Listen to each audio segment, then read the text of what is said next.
पूर्व सैनिक ब्रिगेडियर कुलदीप सिंह कालो इस वक्त हमारे साथ मौजूद हैं। इनसे बातचीत करेंगे कालो साहब से, क्योंकि कृषि कानूनों को लेकर जिस प्रकार से इस वक्त किसान दिल्ली के चारों तरफ डटे हैं और 26 जनवरी को ट्रैक्टर मार्च की इन्होंने तैयारी की हुई है, कितना समर्थन पूर्व सैनिकों का उनके साथ है, इस मामले में पूरी जानकारी लेंगे कालो साहब से। कालो साहब, पंजाब केसरी में आपका स्वागत है। Thank you.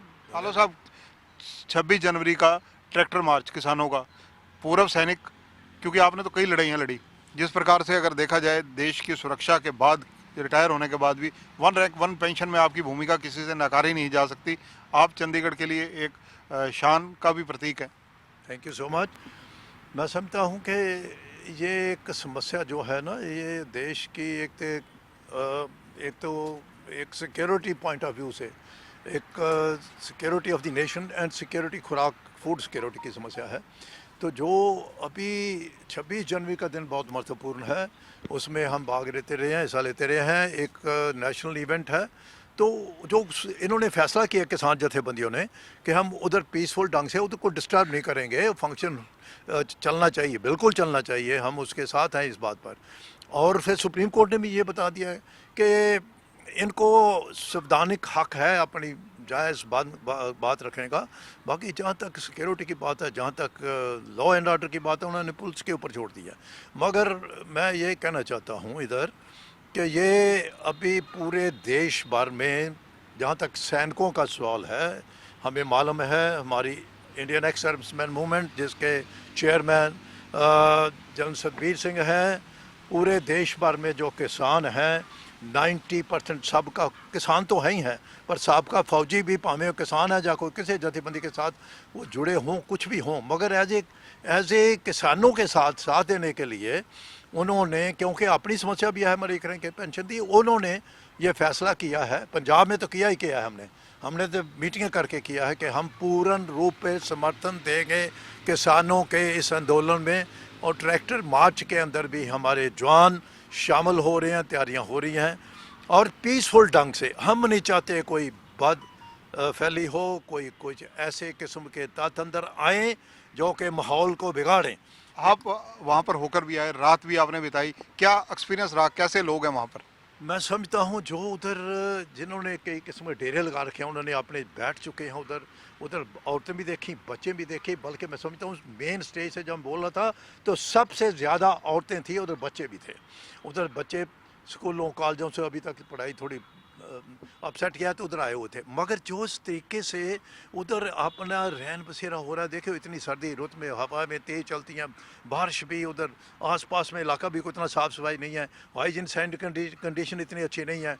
मगर इतना कुछ होने के बावजूद जो उनको सहयोग मिल रहा है, जो उनका उत्साह बढ़ रहा है, जो लोग देश विदेशों से आके उनकी मदद कर रहे हैं, बिल्कुल किसी चीज़ की कोई कमी नहीं, बल्कि जो वेस्टर भी आ रहे हैं उनको भी मिलता है, बल्कि जो उधर एडमिनिस्ट्रेशन है, पुलिस प्रशासन वाले हैं, वो उनको भी लंगर, उधर फैक्ट्रियाँ बंद हैं, उनके जो एम्प्लॉय हैं उधर आके कहते हैं हमने कभी दूध ज़िंदगी में पिलाया, इधर तो हमें बादाम और दूध मिल रहा है। तो उनका जो अपना उन्होंने जो उधर एक समझता मोर्चाबंदी कर रखी है, वो उधर से हिलने वाले नहीं। तो डिसिप्लिन वहाँ पर नजर आया आपको या नहीं? डिसिप्लिन वहाँ पर, अनुशासन नजर आया या नहीं? वो तो मैं देखा, देखो जी, मेरा बहुत तजर्बा पॉलिटिकल भी रहा है, मैं फ़ौज के अंदर, मैं HOD यूपी के अंदर भी देखा है बहुत कुछ। और मैं समझता हूँ कि इस किस्म का किसी पार्टी, किसी राजनीतिक गुट का इस किस्म का बंदोबस्त अंडर सच एडवर्स कंडीशन कर देना किसी पार्टी का कोई नहीं कर सकता, कोई राजनीतिक जहाँ कोई, मैं समझता हूँ कोई धार्मिक जथेबंदी भी नहीं कर सकती। इतने डिसिप्लिन संचालन हो रहा है, उधर प्रॉपर तरीके से अंदर आ रहे हैं, उधर नाम लिख के कौन आगे जाएगा स्टेजेस में है, और फौजी मैनेज कर रहे हैं, बहुत सारे बीच में फौजी हैं, मैं सभी को मिल के आया हूँ, बिल्कुल संचालन हो रहा है डिसिप्लिन के। मुझे सबसे बड़ी ज़्यादा खुशी हुई, मैं इसके बारे बहुत इसका ध्यान कर चुका हूँ, गाँव में जाके भी देखा है, यूथ पीरियड में एड्रेस भी किया, खालसा कॉलेज अमृतसर में जाके पिछले साल का एड्रेस किया मैंने। खुदा अपना खडूर साहब जाके बाबा जी ने बुलाया था, उधर भी यूथ को एड्रेस किया। मैं समझता हूँ कि जिस तरीके से अभी युवा पीढ़ी इन्वॉल्व है, देखो सवै इच्छुक वॉलंटियर और उनके अंदर कोई ऐसी वैध विरोध वाली भावना नहीं है। डिसिप्लिन में रहते हुए कोई नुकसान नहीं करना चाहते। हाँ, कोई अंश ऐसे आ जाएं वो खराब करें, उसके बारे में कह नहीं सकता, मगर जिस तरीके से युवा पीढ़ी इन्वॉल्व, मैं समझता हूँ एक बहुत बड़ी मिसाल है, दुनिया भर के लिए मिसाल है। हमारी यूथ हरियाणा के हों, पंजाब के हों, हरियाणा के बहुत सारे मैंने देखे, मैं हरियाणा के गाँव ही गया हूँ आसपास में, मैं देखा है। ठीक है, उनका गुस्सा जाहिर है किसानों का। ये 3 जो विवादित कानून है रद्द होने चाहिए, इसके बाद बहुत आवाज़ बुलंद है। मगर जो भी अगर कोई ऐसी वैसी बात करता है, दूसरे जो किसान उधर बैठे हैं उनको रोकते हैं। कोई बाहर से आता है, मैं देखा ना, चल के देखा पैदल, उनको रोकते हैं, ऐसी बात नहीं करना, कोई देश के खिलाफ कोई ऐसी बात नहीं बोलना। हाँ, जो जायज़ मंगा है उसको उजागर कर रहे हैं और बिल्कुल सही है। और ये पॉइंट उनका, मगर शांतमय ढंग से, जिस डिसिप्लिन से, जिस ये मैं समझता हूँ एक शांतिपूर्वक ढंग से काम चल रहा है, ऐसा मैंने कभी नहीं देखा। और मेरी जय जवान जय किसान की बात उठने लगी है काफ़ी देर से इस कृषि कानूनों के विरोध में बैठे किसानों के द्वारा। जय जवान जय किसान को किस रूप में देखते हैं आप? देखिए, किसानों का तो मुद्दा ते नाल ही जवानों का तो देश की वंड के साथ में हो गया। जहाँ तक जवानों का सवाल है, जब देश की बंटवारा हुआ उसके बाद ये जवानों की पेंशन जो कि उस समय 80% तक डिपेंडिंग अपॉन दी सर्विस मिलती थी, सो कम करते करते 50% ले आए। और सिविलियन जो एडमिनिस्ट्रेशन के अंदर हैं, जब उनकी देखो उनकी 33% तक करके 50% ले आए। हमारे साथ हमारी जंगें जीतने के बाद एक नए मुल्क की सृजना हुई 1971 वार के बाद। 65 के अंदर हमने जंगें जीती है, हाजी पीर जैसे इलाके ले लिए, मगर स्टेटस जो है फौजियों का, जो अहदा है, जो वो कम होता गया। Status has been downgraded. हमारा देखो ये जो सिविलियन है उनके लिए तो अपग्रेडेशन है, ठीक है, उनको मिलता जा रहा है। अगर वो मान लिया जाए कि प्रमोशन उनका अगर चीफ सेक्रेटरी 7 चीफ सेक्रेटरी के लिए हैं, तो उनमें से एक बना चाहिए, तो बाकी 6 को तो फाइनेंशियल अपग्रेडेशन होती है, हमारी होती ही नहीं है। तो इस किस्म की बहुत सारी हैं। हमारे जवान 15-17 साल के बाद आ जाते हैं पेंशन, और उनके बाद पेंशन कम, विधवाओं की और भी कम। और अभी जो हो रहा है वो भी जून के महीने में, जबकि ये कानून बनाए जा रहे थे, हमारे जवान शहादत दे रहे थे, गलवान घाटी के अंदर 20 जवान शहीद हो गए, उस समय ये कानून बनाया जाता है, वो भी पार्लियामेंट में जल्दबाजी से पार्लियामेंट से करवा के तो राष्ट्रपति से करवा लिया। ये जायज़ नहीं है। बातचीत करनी चाहिए थी जो कि स्टेक होल्डर है। स्टेक होल्डर कौन है? स्टेक होल्ड स्टेट गवर्नमेंट्स है, सिर्फ पंजाब हरियाणा नहीं। क्या बोल रहे हैं कि ये कहते हैं कि सिर्फ पंजाब 2-3 स्टेट के हैं, ये गलत बयानी कर रहे हैं। कौन नहीं देख रहा? सभी को मालूम है, मैं खुद देखा है। साउथ इंडियन स्टेट से उनके रिप्रेजेंटेटिव, उनकी जथेबंदियाँ थोड़े टुकड़े इतने नहीं हैं, मगर ये कह देना कि सिर्फ ये 2-3 का स्टेट का है, ये बहुत गलत है। बहुत गलत ढंग से प्रचार कर रहे हैं और कई चैनल भी गलत बयानबाजी कर रहे हैं। एक मैं लिखारी होने के नाते मैं कहना चाहता हूँ, जनता के सामने ट्रूथ आना चाहिए, स्पष्ट तौर पर सामने सच्चाई पेश होनी चाहिए। तो मैं इसलिए मैं कहना चाहता हूँ सबका, फौजियों का, तो ख़ास तौर से फौजी जो अभी नौकरी कर रहे हैं, देखो उनका क्या कसूर। उनकी जो डीए बंद कर दिया, वो जो कि 1 जनवरी से लागू होना था पिछले साल, डीए बंद कर दिया। 18 महीने के लिए डीए बंद रहेगा। उसका असर ने कभी सोचा? जो अभी शहीद हुए हैं पहले भी, जब अभी भी, तो उनकी विधवाओं का तो पहले ही आधा हो गया, ठीक है। उसके बाद अगर इन्होंने पेंशन और कट लगा दी सर्विस के ऊपर, जो इनकी प्रपोजल चल रही हैं, तो फिर जो विधवाओं का क्या होगा, मैं ये कहना चाहता हूँ। अभी तो ठीक है, जब शहीद होता है जवान, उसके लिए सभी आते हैं, राजनेता भी आते हैं, दूसरे बाद में भूल जाते हैं, हमें मालूम है, हमने देखा है, तो उनको कोई पूछता नहीं है। अभी स्कीमें हैं, नेशनल लेवल कोई पॉलिसी नहीं बनी। National level, I am talking about commission, national level policy वाईपाई सामने शुरू की थी। मैं खुद चीफ मिनिस्टर के साथ मीटिंगों में जाता रहा हूँ, अभी तक वो पॉलिसी नहीं बनी जिसके welfare of the defence community as a whole, ना कोई कमीशन बना है। अच्छा, एक चीज़ बताइए कि जय जवान जय किसान का जो ये नारा है, ये तो हमारे स्वर्गीय प्रधानमंत्री लाल बहादुर शास्त्री ने किसी ज़माने में दिया था, लेकिन आज इसका क्यों दोबारा से जय घोष हो रहा है? इसलिए कि दोनों को इग्नोर किया जा रहा है। एक सोसाइटी के बहुत महत्वपूर्ण अंग हैं। जय जवान का नारा दिया क्योंकि 65 जंग जीती और जो जवानों का योगदान देखा, शहादतें दी। जय किसान जिन्होंने के हरी क्रांति आंदी देश में अंदर, और इसका शुरुआत पंजाब हरियाणा से हुआ, अनडिवाइडेड पंजाब। उस समय तीनों अनडिवाइडेड हरियाणा शामिल, हिमाचल शामिल। तो इसलिए दोनों इग्नोर हो रहे हैं, एक रैंक एक पेंशन।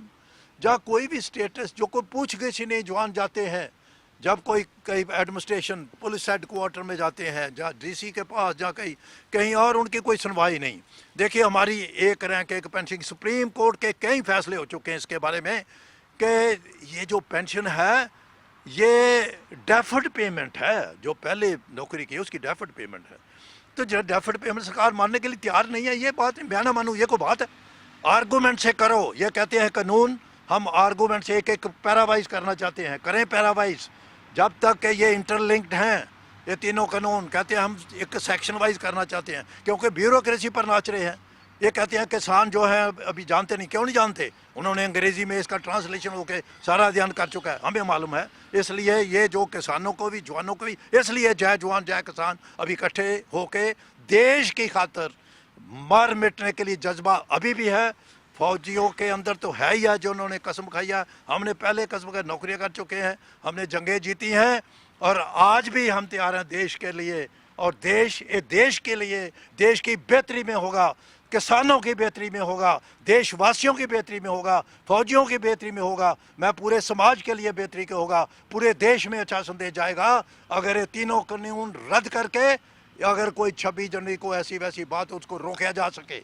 अगर अभी हालात काबू ना किए और कसूर, जैसे कि मैं तकायत से सहमत हूँ, उन्होंने बोला कि अगर ज़बरदस्ती की तो इसके गंभीर परिणाम निकलेंगे। जो उन्होंने बोला था मैं दोहराना नहीं चाहता आपके चैनल से, मगर वो मैं सहमत हूँ।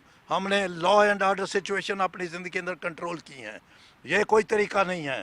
तो जिस तरीके से अभी सुप्रीम कोर्ट की हदायतों के बावजूद भी अगर ऐसी कोई बात होती है, इनको संवैधानिक, जब आप बोल रहे हैं बार बार, मेरे को समझ आती, हम शांतिपूर्ण ढंग से करने हैं। मैं कहता हूँ ये तो एजेंसी का भी काम होता है बीच में घुसपैठ करके इस किस्म के हलचल में लाना, तो उसको ठीक है, उसके बारे काम करनी। पर सभी कुछ अभी क्यों हो रहा है? सभी कुछ NI का हो रहा है, सभी कुछ देखो, NI भी, NIA आ गया, अभी आ गया, ये खालिस्तानी है। आज हमें खालिस्तानी हो गए, देश की रक्षा करने वाले। आज हम नक्सलबारी हो गए, उन नक्सलबारियों को जिनको चैलेंज करते रहे हैं। ये हम बैठ के उधर जो बैठे हैं, ये सभी ऐसे बीच में जब बोलते हैं, हज़ारों की गिनती के अंदर साबिक़ फौजी बैठे हैं, फौज पूरी बैठी है, अभी सरहदों के पर है, क्या प्रभाव जाएगा इनका? ये समझ लेना चाहिए इनको। बोलते हैं जबकि खालिस्तानी, कोई एक आधा आदमी कोई गलती करता है, कोई ऐसी बात है कानून की, अभी सब कुछ अभी क्यों होना चाहिए? सब कुछ अभी कानून भी अभी बन गया, लागू भी अभी करना है, अभी करना है इसको, बस हमने इसको सुनवाई नहीं करनी। अभी देखो कमेटी सुप्रीम कोर्ट ने बैठाई है, उन्होंने पहले ही अपना मन बना लिया कि हम तीन विवाद कर, ये तो रद्द नहीं होंगे। देखो अफसोस की बात है, एक पढ़े लिखे विद्वान जिसकी मीटिंग से पहले ही ये फैसला कर देते हैं। तो फिर मैं तो यही बोलूँगा कि जो शहीद आज़म भगत सिंह ने बोला था अपने देखो जब फांसी लग उससे पहले, उसी का शहर, तो उसी का ये सारी जो, उसी का शहर, उसी का जज जो बने हैं सारे, उसी की, तो मुझे मालूम है कि फैसला क्या होगा। एक बात और बताइए कि बतौर फौजी तो आपकी जो भूमिका रही वो सबको पता है, लेकिन आफ्टर रिटायरमेंट, जैसे 1 रैंक 1 पेंशन में दुनिया ने आपको देखा, और चंडीगढ़, हरियाणा, पंजाब के लिए आपकी क्या क्या महत्वपूर्ण भूमिकाएं रही? देखिए इधर हमारे, जब मैं पहले सारागढ़ी फाउंडेशन का प्रेसिडेंट था, हमारे उप मुख्यमंत्री हरियाणा के साथ मीटिंग भी हुई थी, ठीक है, चौटाला जी से। तो हमने बोला था कि इधर ऐसे हमारे योद्धे हुए हैं जिनको के हरियाणा के भी, पंजाब के भी, पूरे देश के विक्टोरिया क्रॉस मिले हैं, ठीक है। उमराव सिंह की मैं एग्जांपल ली, जिसने के, एक मैं तो तोपखाने का हूँ, जिसने के जापानीज़ को अपनी स्पाइक होता है जो कि गन के पीछे, उसके साथ अम्यूनिशन ख़त्म हो गया, ठीक है। ये तो है नहीं है कारगिल की तरह देशों के बाहर से अम्यूनिशन लेकर आ, उस समय उसने पकड़ा, उसने अपना स्पाइक निकाला तो मार के पिला दी। इस किस्म की जो शहादत है, अगर नौजवान को जहाँ सारागढ़ी के अंदर, जब कहीं भी ऐसी स्टोरी जब तक बताएंगे नहीं हमारे नौजवान को, कैसे पता चलेगा? तो मेरा समझता हूँ हमने इसके लिए सबसे बड़ी चीज़ बात की कि हमको इनको सिलेबस में डाला जाए, ठीक है। ये एक बहुत बड़ी ज़रूरत है। हरियाणा के अंदर बहुत सारे फौजी हैं, साबका फौजी हैं, दूसरी बात जो जिसके ऊपर मैं जोर देता रहा हूँ कि कमीशन के मैं जाता भी हूँ जहाँ ज़रूरत पड़ती है, जवानों को जो भर्ती है वो तो all India recruitable mail population के आधार पर, मगर अफसरों के लिए जो होती है मेरिट के ऊपर होती है। मुझे इस बात की खुशी है कि यूपी के बाद हरियाणा का नंबर आता है, जो कि पास आउट हुए। पिछली दफ़ा मेरे पास फिक्र हैं 70-75 के यूपी थे 50-60, इनका लगातार ग्राफ बढ़ता जा रहा है। हरियाणा, पंजाब को भी मैं इनको बोला थोड़ा आगे करें, पिछड़ रहे थे। क्यों? क्योंकि नशे छोड़ें। मैं इनको बोल रहा हूँ पंजाब में भी आप नशा बहुत बड़ा मुद्दा है, नशे को लेकर आप क्या कहेंगे? नशे के बारे में मैं यही कहता हूँ, इधर सिंथेटिक नशे भी हो रहे हैं। इसके अंदर बहुत सारे हमारे सियासतदान खुद इन्वॉल्व हैं जो कि प्रमोट करते हैं, जिन्होंने कि एक किस्म का धंधा बनाया हुआ है। मैं सभी को नहीं ब्लेम करता, बीच में पता है, सभी को पता है। तो जब तक एक छोटी मछली को पकड़ लेते हैं, बड़े मगरमच्छ तो पकड़ते नहीं हैं। मगर इनको समझ आना चाहिए। मैं आपके चैनल से, आपके माध्यम से बताना चाहता हूँ, ये भी एक बहुत बड़ी साजिश है हमारे पड़ोसी मुल्कों की, ख़ास तौर पे पाकिस्तान की, कि पंजाब बॉर्डर लगता है साथ में, इनको इतने नशेई बना दो कि फ़ौज में भर्ती होने ना हो पाएँ। जब भाग नहीं पाएंगे, देखो अभी जलंधर में जहाँ बाकी इधर भी रिक्रूटमेंट रैली चल रही हैं, कितने जाते हैं, हज़ारों की गिनती जाते हैं, गिर जाते हैं। तो मैं ये समझता हूँ एक बड़ी साजिश है कि ताकि फ़ौज के अंदर भर्ती ना होने पाए, तो फिर जंग कैसे लड़ेंगे। तो मेरा इधर भी मेरा मुद्दा रहा है, मैं इसका प्रचार करता हूँ। कृषि कानूनों को लेकर अब आपके जहन में क्या है, कैसे सारी चीज़ें हल हो सकती हैं, वो सुझाव क्या हैं आपके? हाँ, देखिए पंजाब के नहीं, मैं बोल रहा हूँ। एक तो बात है, सभी स्टेट से इसको अभी सस्पेंड तो किया है उन्होंने। देखिए, मैं चाहता हूँ कि एक स्टेट की भी जो है राय ली जाए। ये जो होना चाहिए था, हमारे जो लैंड एक्विजिशन, अगर चंडीगढ़ की बात करनी, सारे देश की, इसके बारे में 1 साल तक हमारे से सुझाव लेते रहे। सुझाव लेना चाहिए स्टेट गवर्नमेंट, सुझाव लेना चाहिए स्टेक होल्डर से, और ये कानून तब तक ये कोई बात नहीं है, रद्द कर दें, फिर नया बना दें, नया कानून बनाएं। आफ्टर ऑल प्रोग्रेस चाहिए, आफ्टर ऑल खुशहाली चाहिए, मगर उनको कॉन्फिडेंस मिले, उनको सुझाव तो लें। अभी बाद में जब बन गया, जब इतना कुछ हो गया, तो अभी वो बोल रहे हैं कि नहीं करने, ये कोई जल्दबाजी थोड़ी है। ये मैं समझता हूँ एक तरीका यही है कि इनको फिर से नए तरीके से, मतलब कि इनके सुझाव ले जाएं सभी के स्टेक होल्डर से, फिर ये कानून बनाए जाएं। बनाओ, कानून बन रहे हैं, कानून इतने बन चुके हैं, लागू नहीं हो पा रहे, तो इसलिए बहुत ज़रूरी है। और उद्योगपतियों का इस समय जो कि दबदबा बना हुआ है, ये पूरे देश भर में सभी को मालूम, जागरूक हो चुके हैं, जागृति पैदा हो चुकी है। तो मैं समझता हूँ कि इनको जो लोग समझ चुके हैं, आफ्टर ऑल जो कुछ होगा यही होगा, आखिर पर उनके हाथ सारा कंट्रोल आ जाएगा, पहले भी है, अभी कर रहे हैं। तो ये एक किसान, जो छोटे किसान है, छोटा वर्ग है, वो तो बहुत नुकसान में चला जाएगा। ये हम मिनिमम सपोर्ट प्राइस जो है उसी के ऊपर ही आप अड़े हुए हैं अभी तक। तो जबकि स्वामीनाथन कमीशन, बाकियों को कहीं कुछ हो गया, हम दुगनी कर देंगे, किसानों की आमदन दुगनी कर देंगे। कब करेंगे दुगनी? आप तो कम कर दी। किसान तो खुदकुशियाँ कर रहे हैं, खुदकुशियाँ के जो वेरवे देखें बहुत बढ़ रही हैं दिन ब दिन। खुदकुशियाँ तो बिल्कुल ही एक सामाजिक बुराई है, हमें कहीं भी हों। हम तो किसानों के लिए भी कहते हैं काम ना मत करो, लड़ो, डट के लड़ो, कि भाई खुदकुशी जो है ये कोई किसी समस्या का हल नहीं है। धन्यवाद। तो ये हैं कुलदीप सिंह कालो, रिटायर्ड ब्रिगेडियर हैं। इन्होंने जिस प्रकार से जो उनके विचार हैं, जय जवान जय किसान से लेकर और सरकार को सुझाव देने तक खुले मन से दिए। इनका कहना है कि सरकार इन तीन कृषि कानूनों को तुरंत रद्द करे, और नंबर 2, रद्द करने के अलावा इसको दोबारा से अगर रिवाइव किया जाए, सभी स्टेट जो है उनसे राय ली जाए, सभी स्टेक होल्डर जो हैं उनकी राय ली जाए, और नए प्रावधानों के साथ नए रूप में लाए जिसमें आम आदमी की भागीदारी शामिल हो। इसके अलावा इन्होंने विस्तार से पंजाब केसरी से चर्चा की। कैमरामैन सुनील के साथ चंद्रशेखर धरनी, पंजाब केसरी टीवी, चंडीगढ़।